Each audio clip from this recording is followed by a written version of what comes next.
Natomiast jeżeli do planowania rejsu używamy mapy wektorowej, to w momencie, kiedy powiększymy odpowiednio dużo, obraz się zmieni na taki.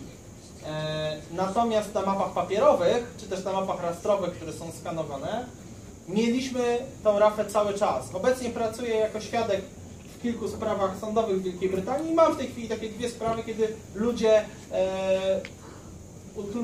ludziom udało się wejść właśnie na rafę podczas podróży oceanicznej tylko i wyłącznie dlatego, że planowali tą podróż na mapach wektorowych. Jak widzieliście, udało się też zniszczyć super drogą łódkę w trakcie profesjonalnych lotów. Now, along these lines, I was going to talk for a while about a trip I made to Greenland in a boat with my friend, which he bought on eBay for 50,000 zlotys. Miałem też opowiadać o takiej podróży, którą wykonałem z moim kolegą na łódce kupionej na eBayu za 50,000 złotych. But we really haven't got time, so I'm just going to flash through these pictures. Więc przelecimy tylko przez obrazki. This is where we are. We've gone up to Scoresby Sound, way north of Iceland, and are making landfall in Greenland. Stopped here.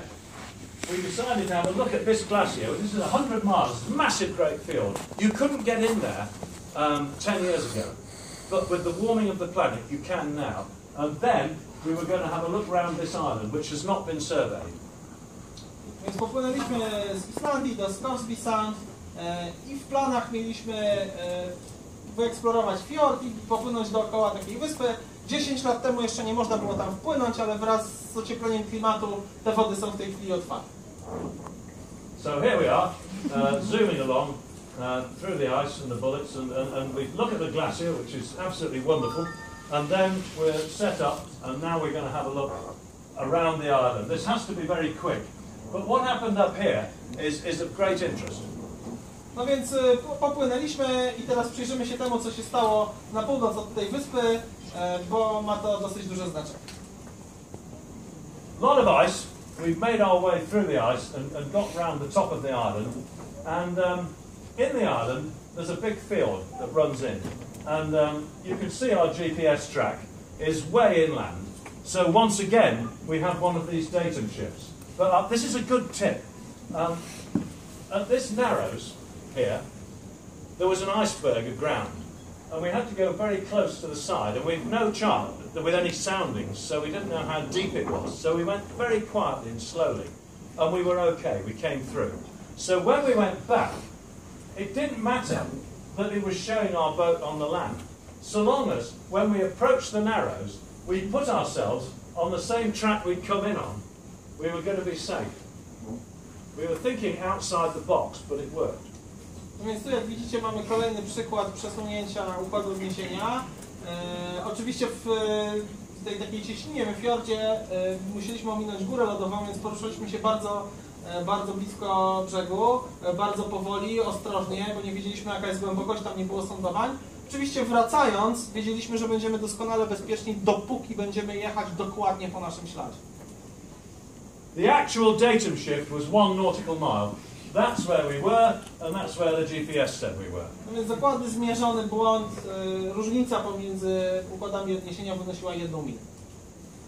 So, this is the good bit. Now, we found a rock here that was awash. There was a lot of little ice around, but one piece of ice was brown, and the water was breaking on it. It was a rock. So, we wanted to find where the rock was. Now, the men who surveyed the island in 1905, they were there all winter, and they were able to find where the land ended and the ice for the sea started. So the position of the land, although its position in latitude and longitude is wrong, it's the right shape. No więc pływając tam znaleźliśmy niezaznaczoną na mapie skałę i chcieliśmy zaznaczyć jej pozycję. I o ile to były mapy tworzone w 1905 roku i o ile ich długości, szerokości geograficzne nie są właściwe, to kształt lądu jest jak najbardziej dokładny. So, we sailed round it, started off here, and when it was in line with that headland, we took a compass bearing on it, and that's the line. And then we did the same thing 2 more times, and each position line landed smack on top of it. So that's where it is. So when I reported its position to the authorities, I took the latitude and longitude from this chart, not from the GPS, and told them that it was from this chart, and advised them that there was a mile datum shift and they could do with it what they liked. But that's where the rock is. It's not a lat long. GPS is thinking lat long, but it doesn't work sometimes. Sometimes you have to think in relative terms, as we always did. So that's how that happened. Więc jak określiliśmy pozycję tej skały? Po prostu namiarami kompasowymi, ustawiając skałę wraz z przylądkiem w jednej linii. W ten sposób mieliśmy 3 namiary i dokładną pozycję skały na mapie w odniesieniu do innych obiektów. I teraz czytając długość i szerokość geograficzną z tej mapy, byliśmy w stanie podać pozycję skały odpowiednim władzom. Też poinformowaliśmy, że istnieje przesunięcie układu odniesienia o milę w stosunku do GPS-a.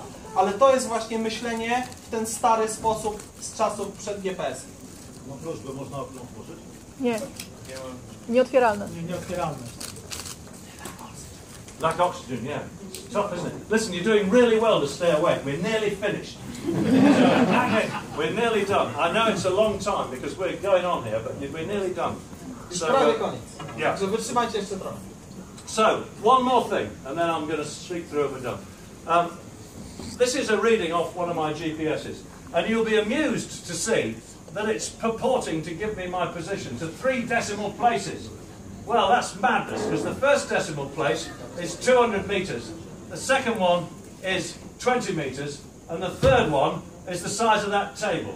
Very useful when you're yachting along in the dark at 7 knots, but anyway, that's what it says. Więc to jest zdjęcie jednego z moich GPS-ów. Jak widzicie, on się uparł, żeby podawać mi pozycję z dokładnością do 3 miejsc po przecinku. Więc pierwsze miejsce po przecinku to jest 200 metrów, drugie miejsce po przecinku to jest 20 metrów, trzecie miejsce po przecinku to jest szerokość tego stolika, co oczywiście jest super ważne, jeżeli poruszacie się po ciemku z prędkością 7 węzłów.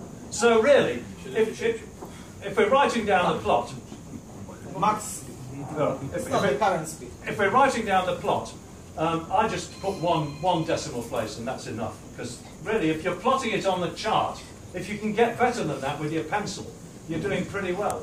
So there it is. Now then, here's the good bit. We have this massive accuracy, we imagine, and we relate it to a chart. Whether it's an electronic chart or a paper chart, we relate it to a 2-dimensional chart. And here is a useful chart of my neck of the woods. Lots of drying, lots of rocks. And you think to yourself, well, I know where I am to the width of this table. I can just slide it in here and everything will be fine. No więc ja jak zapisuję pozycję, to zapisuję z dokładnością do 1 miejsca po przecinku, bo jeżeli za pomocą swojego ołówka jesteście w stanie uzyskać jakąkolwiek lepszą dokładność na mapie papierowej, to gratuluję.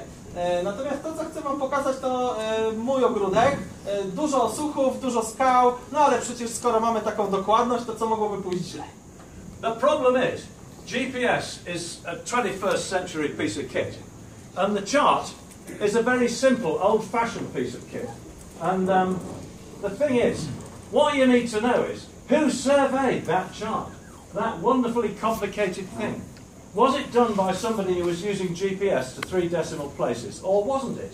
Well, if you've got a chart plotter, it's not going to tell you that with a vector chart. You might be able to find it if you dig down in the menus. You can't on mine, but you might have a better one that you can. But generally speaking, you can't.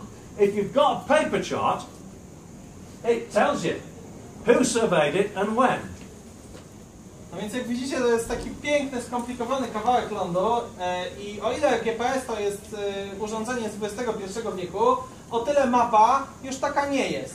I cały sekret tkwi w tym, żeby odkryć, kto tą mapę robił. Czy robił to człowiek chodzący z GPS-em z dokładnością do 3 miejsc po przecinku, czy robił to ktoś inny. I na mapie papierowej to jest napisane, jeżeli macie super świetny chart plotter i zrobicie doktorat z instrukcji, to pewnie gdzieś tam jesteście w stanie wydobyć tą informację, ale w większości modeli, w tym na modelu Toma, nie jesteście.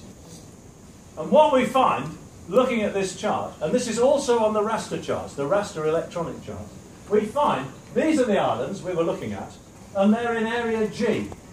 We look up the top and we see that Area G was surveyed between 1829 and 1939 with a lead line. So we've got the drunken sailors and the midshipman with the lead line again. And really, he did a great job, but he wasn't thinking about this. he was thinking about tenths of a mile. And so to imagine that we can use this chart with GPS accuracy is a serious mistake. And people come unstuck every year doing just that. No więc jak widzicie na mapie papierowej, i to będziecie mieć też napisane na zeskanowanej mapie rastrowej, ta mapa została skonstruowana między 1829 a 1939 przez bandę pijanych gości na łódce z kawałkiem sznurka i ołowiu. I oni zupełnie nie myśleli o tym, że macie urządzenie z dokładnością 3 miejsc po przecinku, tylko do jednego kabla. Finish, last slide. This is my chart table. Some interesting things here. First of all, is Lord Nelson, who is on the bulkhead to remind me of what a worthless person I really am, compared with a hero like that. Secondly, I have a Father's Day card from my daughter, which says on it, "Dad, I know there's all these weird friends and wild parties and bad behaviour, but I forgive you." No więc to jest mój stolik nawigacyjny. Mam tutaj kilka interesujących rzeczy. Po pierwsze mam Lorda Nelsona, po to, żeby mi przypominał, jak niewielkim żeglarzem w stosunku do niego jestem.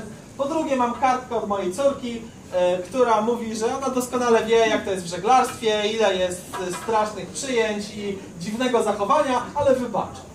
Also, I have a naughty picture in the top left-hand side, as all gentlemen should have to maintain their morale.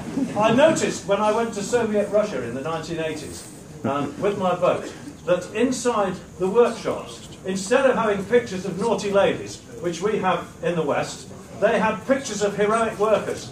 And I think that's why communism collapsed, not enough dirty practice. No więc mam też miłą panią. Zauważyłem to w latach 80., kiedy byłem w Związku Sowieckim też żeglując. Zauważyłem, że w warsztatach oni wszyscy mieli bohaterskich robotników zamiast pięknych pań. To właśnie chyba dlatego komunizmu. To the guts of it all, we have my computer here, which is driving a PC program which runs with raster charts, which are like paper charts, except that they're on the computer screen. They do everything, the boat sails across the screen. Inside the chart table are the paper charts. So if everything goes wrong, I just take one out and put it on the table. Up here is my Raymarine plotter, which does radar, AIS, and also it has a chart on it. And I use that to overlay the radar, which helps me interpret the radar. But the main navigation is on the paper chart or the raster chart. We just finished. Yeah, we are. We're done. No więc na komputerze mamy mapy papierowe, które działają dokładnie tak jak skanowane mapy papierowe, czyli mapy rastrowe, które działają dokładnie tak jak każdy program nawigacyjny. Łódka potem żegluje. Na górze mamy mapę wektorową z nałożonym obrazem radarowym, AIS-a, wszystkie nowoczesne rzeczy, a w stoliku siedzą mapy papierowe po to, że gdyby cokolwiek się stało, to zawsze możemy kontynuować nawigację. And in the bottom right-hand corner, last word, is the paper logbook, on which we hang our hats. It tells us where we were at the very worst an hour ago, and it even tells me when I changed my socks. No więc w prawym dolnym rogu stary, dobry, papierowy dziennik jachtowy, w którym oprócz wszystkich detali technicznych możemy zapisać nawet, kiedy z nim ostatni raz mieliśmy skarpetkę. Well done. That's it.